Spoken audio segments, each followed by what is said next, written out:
بسم اللہ الرحمن الرحیم۔ ہاتھی والوں کا قصہ۔ ابرہہ یمن کا حکمران تھا۔ اس نے یمن میں ایک عالیشان کلیسا تعمیر کر کے یمن کے لوگوں میں یہ اعلان کرا دیا کہ آئندہ کوئی شخص حج کے لیے مکہ مکرمہ میں نہ جائے اور اسی کلیسا کو بیت اللہ سمجھے۔ اس اعلان سے عرب کے لوگوں میں غم و غصے کی لہر دوڑ گئی۔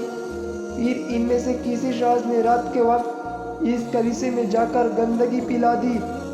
ابرہہ کو جب یہ معلوم ہوا تو اس نے ایک بڑا لشکر تیار کر کے مکہ مکرمہ کا رخ کیا۔ راستے میں عرب کی کئی قبیلوں نے اسے روکنے کی کوشش کی، لیکن ابرہہ کے لشکر کے ہاتھوں انہیں شکست ہوئی۔ آخرکار یہ لشکر مکہ مکرمہ کے قریب ایک جگہ پہنچ گیا۔ اگلی صبح جب اس نے بیت اللہ کی طرف بڑھنا چاہا تو اس کے ہاتھی نے آگے بڑھنے سے انکار کر دیا۔ اسی وقت اس کی طرف سے عجیب و غریب قسم کی پرندوں کا ایک غول آیا اور لشکر پر چھا گیا۔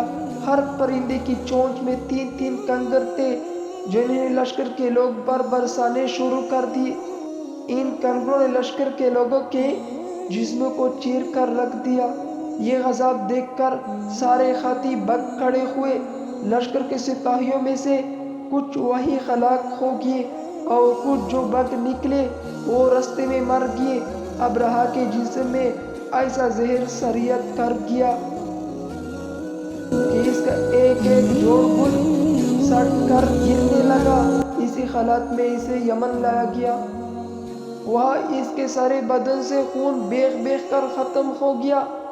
اس کی موت سب سے زیادہ عبرتناک ہوئی۔ اس کے 2 ہاتھی بان مکہ مکرمہ میں رہ گئے تھے، جب ہج اور اندھے ہو گئے۔ اسی طرح اللہ پاک نے اپنے گھر کی حفاظت فرمائی اور طاقت پر غرور کرنے والوں کو سزا کا مزہ چکھایا۔